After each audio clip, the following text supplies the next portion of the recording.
This podcast is supported by patrons. You can find a full list of them in the description of this episode.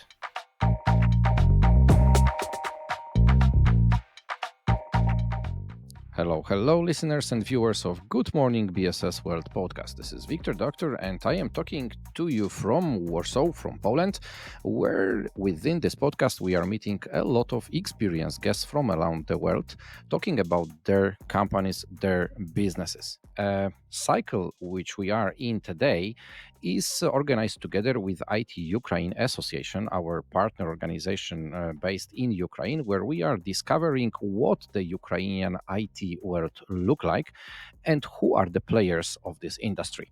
Today with me there is Olga Afanasyeva from ELEKS. Hi, Olga. Hi, Wiktor. So let's do the proper introduction of yourself. Who are you within ELEKS company?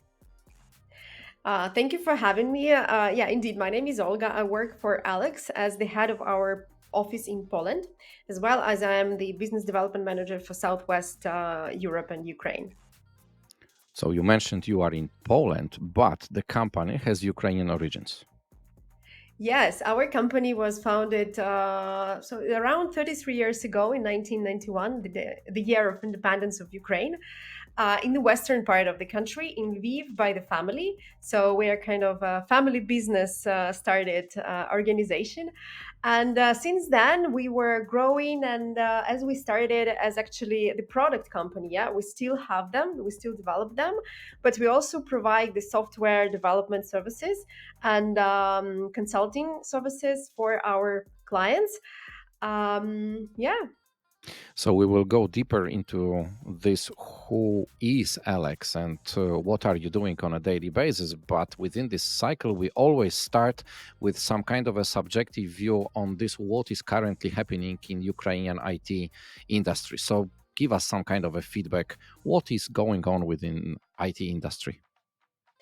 Well, a lot of things are going on now in the Ukrainian IT industry, as it was during the many last years.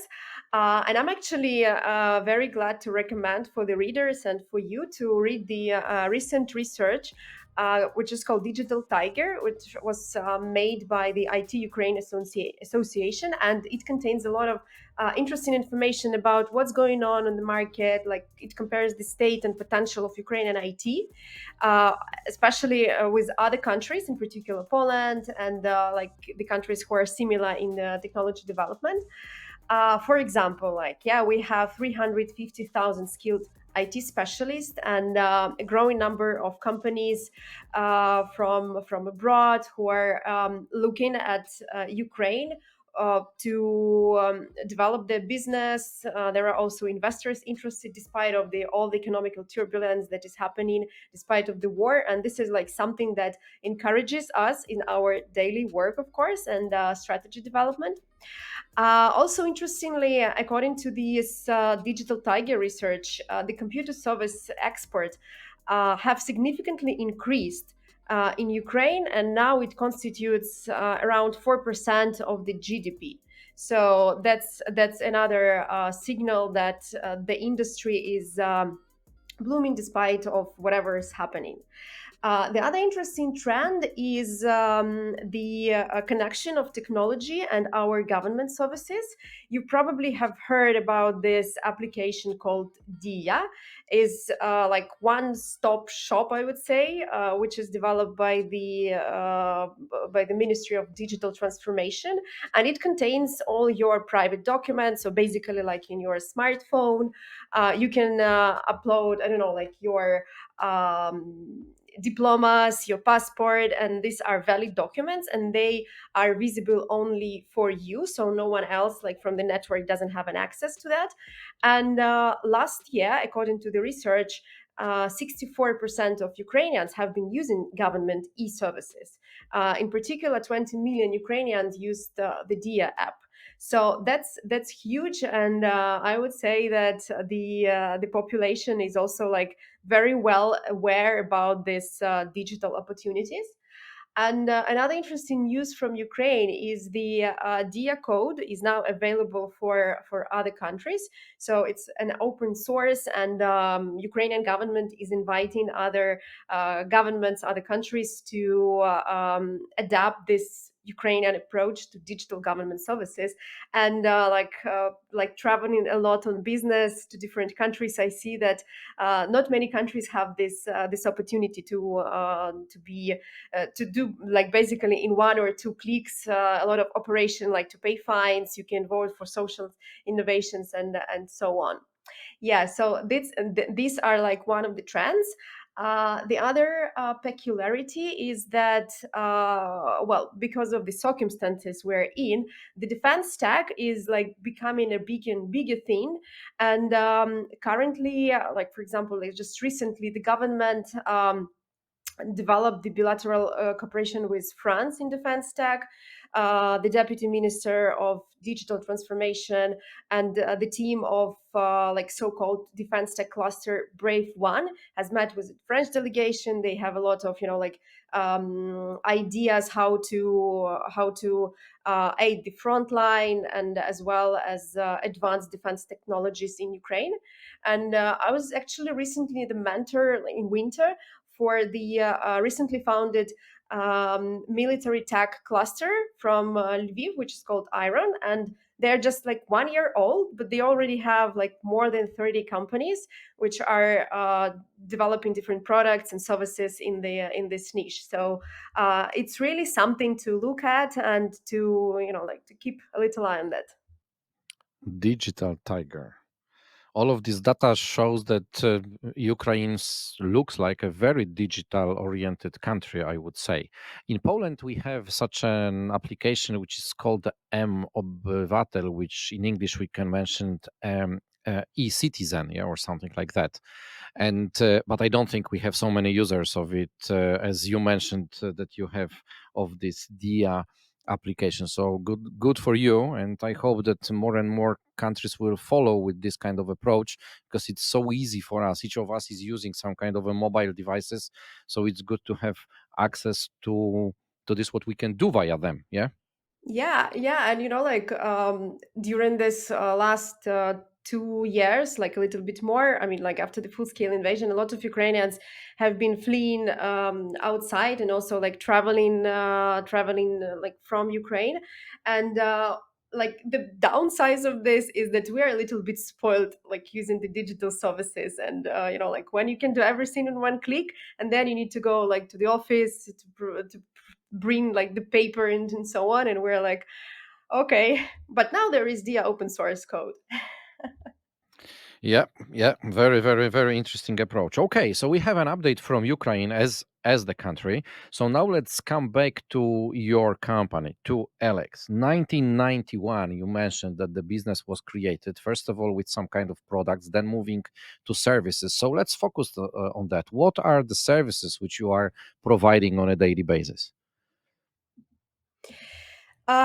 We provide software development for our clients, for our partners. We also have a few our own products, as I mentioned at the beginning. Like some of them were founded like at the early years of the company foundation.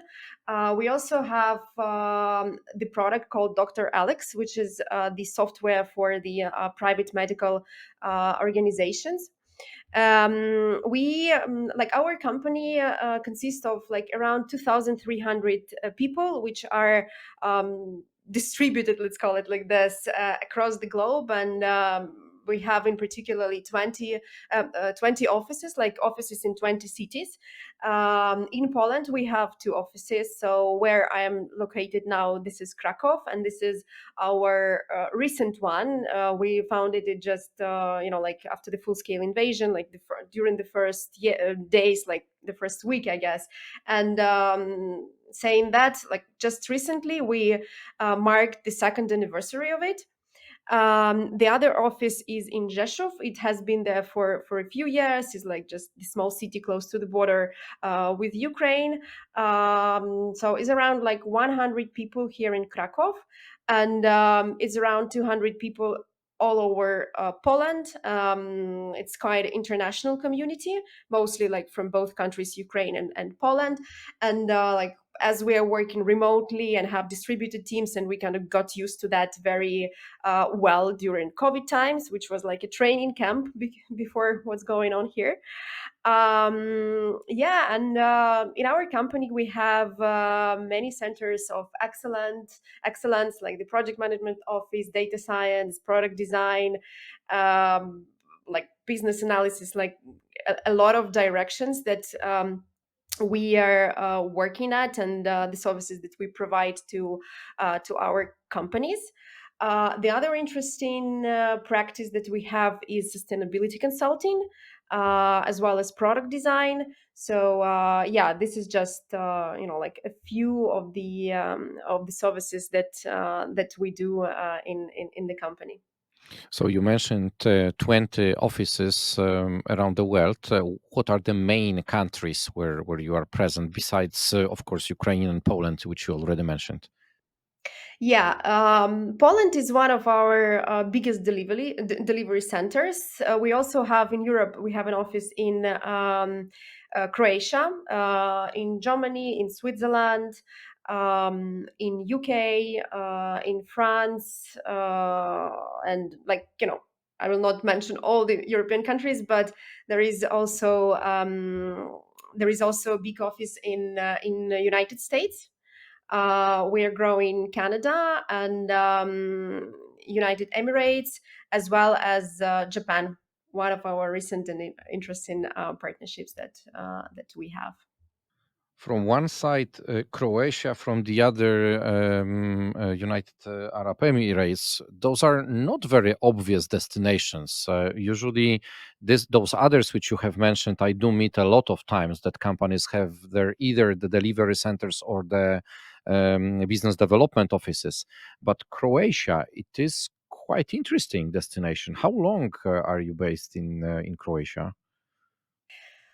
Oof, interesting question. If I'm not mistaken, is like the third year, something like this. We started growing it, I think like 2021 or something. I may mistake, but approximately like that.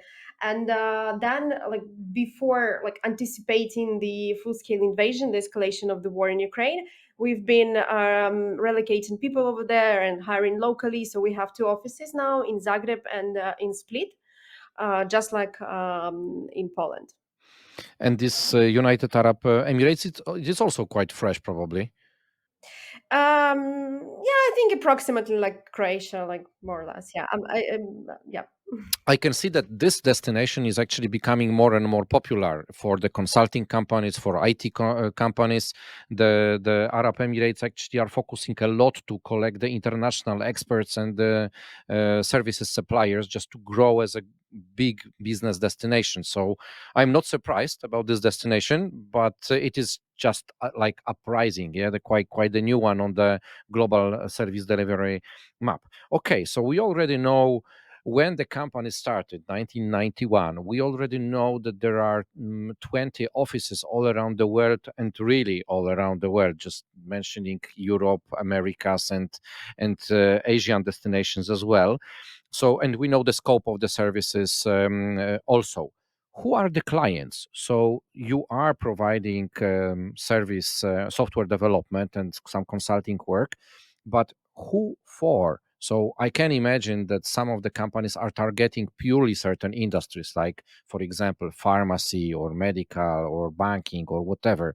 Do you also have some kind of a targeted industries, or this is a scope of a services which you can and you really are providing to any type of business?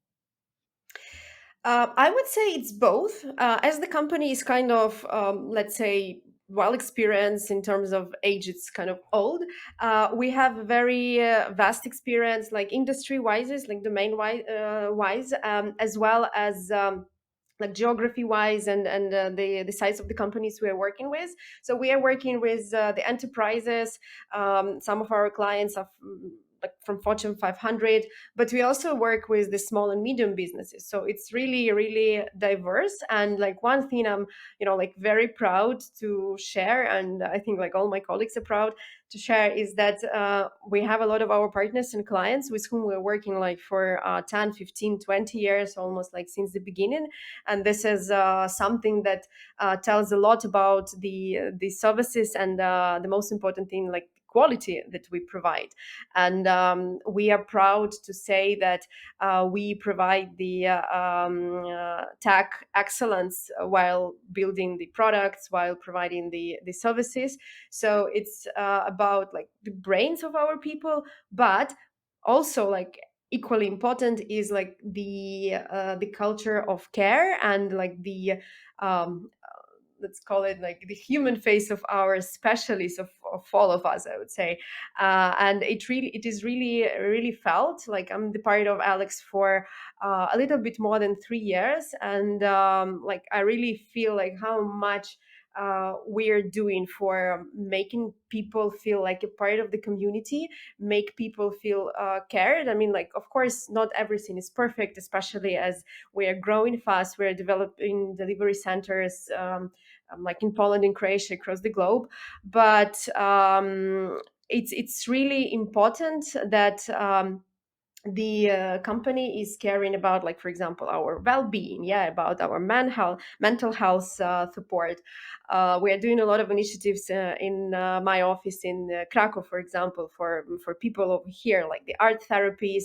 There is a psychological center, creative workshops, like everything to feel yourself not only like the person who have some professional qualities and like doing it daily, but also like a part of the community, like developing the soft skills, taking care of each other, and taking care of our clients and everyone in our ecosystem. So this is something that I think distinguishes ELEKS from many companies.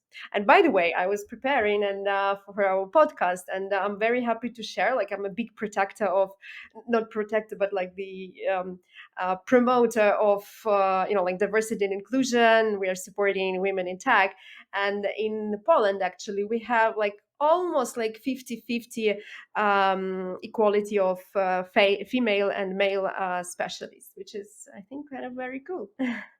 You would be surprised, but that was actually my question. I wanted to ask if Alex is a Reading your mind. women company. Yeah, yeah, O- yeah.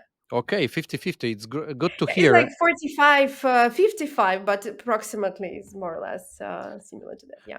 Yeah, but this is actually very interesting that like probably a decade ago, the IT industry was very much identified as a man's job. Yeah, and year by year, the percentage of women who are involved in technology, in IT, in AI, in all of those, let's say, technological part of the industry, it is growing year by year.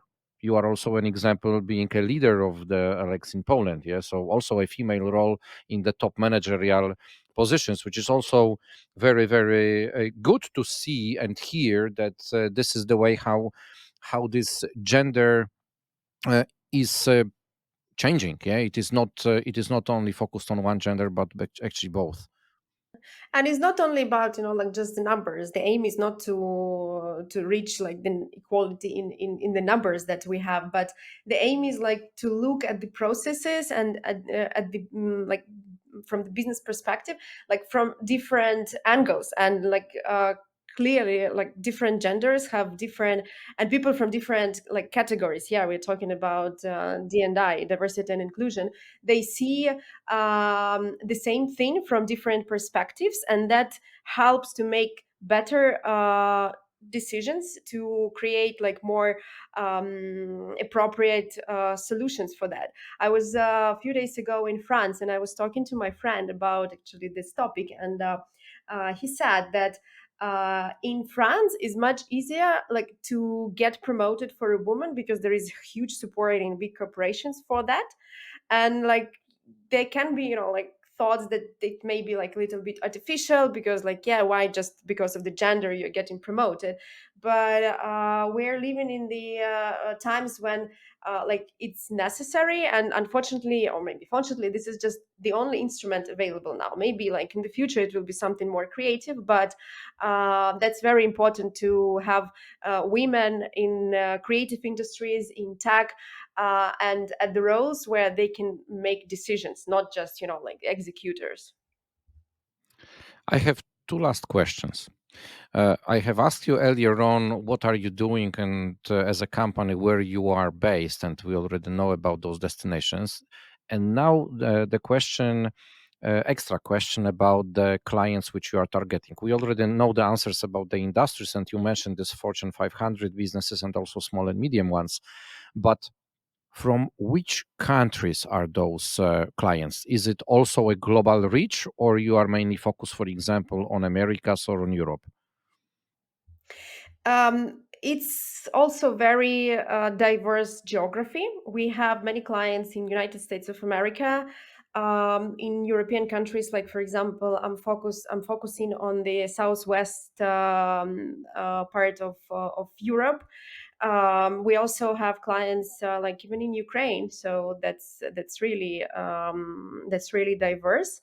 And yeah, like maybe like one thing I wanted also to mention is the hot topic of these months and years is artificial intelligence. Yeah, and we have a very experienced data science office in Ukraine, and we're like working in this direction for many years. We also have the education for the students of Ukrainian Catholic University, which is like one of the top high institutions in the country. And there is definitely the trend on the market in different industries for generative AI, and we are like researching in not just like just users, but as specialists who understand the history, also like limitations of technology and stuff like this. And interestingly, like of course we are implementing some of POC, like proof of concept, for our clients and partners, but at the same time we're implementing generative AI instruments for improving our own work. Yeah, like we're exploring how AI can help us for our competencies, like development, testing, and everything. And as I mentioned, I was recently in France, and in Paris there was the AI Day, and they presented the research called like, can Europe be a generative AI powerhouse? And it's clear that our region, Europe, is clearly like try to compete or aims to compete with the superpower regions like China and United States of America. And there is a lot of course potential, but a lot of things that still have to be done. And I think this is a very interesting opportunity for all of us. Yeah, there is still a lot of human resources, tech resources, and financial ones that are needed for making Europe a stronger hub. And by the way, just yesterday was the news from Canada. The Prime Minister Justin Trudeau announced that the amount of $2.4 billion will be coming from the this year budget to secure Canada's AI advantage. So this is huge, and I'm sure that the European Union is already like looking at that. So yeah, and I'm very proud and very excited to see what's going on the market as well as in our own company. And at the same time, when we're talking about the power hungry AI applications, yeah, it's important to think to continue like thinking and developing the infrastructure for the future that will be sustainable. And like we all talk about the climate change, but it's not just one thing of the planetary boundaries which we're like crossing to the red zone. So like sustainability, ensuring sustainability and following the sustainable development goals is something that is worth looking at. And I'm very proud to see that we are helping our clients to solve these issues as well using the technology. AI everywhere. It is Everywhere. present We cannot already not mention that. and will be even more. And I can tell you that for the purpose of recording this podcast, And connecting it to this Canada element, which you mentioned, I am using one of the AI solutions born in Canada, which is helping the podcasters actually to transcribe the podcast and then to chat about the podcast. So the viewers and the listeners of ours today's conversation, they will be able to click a link and to talk to AI about this, what we were talking today. So this kind of solutions are also in here available. The last question which I have, the hardest one probably on my list, is how to I'm find already you. scared. Yeah, is how to find you, because usually after those talks people want to get some more information, where to find more information about the person who I'm talking to you, so about you, Olga, and about the company which you are representing. So where would you direct this kind of people who would be interested in getting more information about Alex or about you? Yeah, our company website is eleks.com, very easy. As well, we are on LinkedIn, so the page is also active and valid. There are a lot of updates, a lot of articles, and everything. And you can find me on the LinkedIn as well. My name is Olga Afanasyeva. It's a little bit difficult spelled by for non-Ukrainian speakers probably, but just I think it will be written in the title of the podcast. So yeah, I'm available there. We will make sure actually to add this in the description of this episode, so it will get people much easier to find find the proper links to find you, or to find the Alex web pages. So anyway, thank you for your time. Thank you for all of those insights. It was a big pleasure to talk to you today. Thank you. Thank you.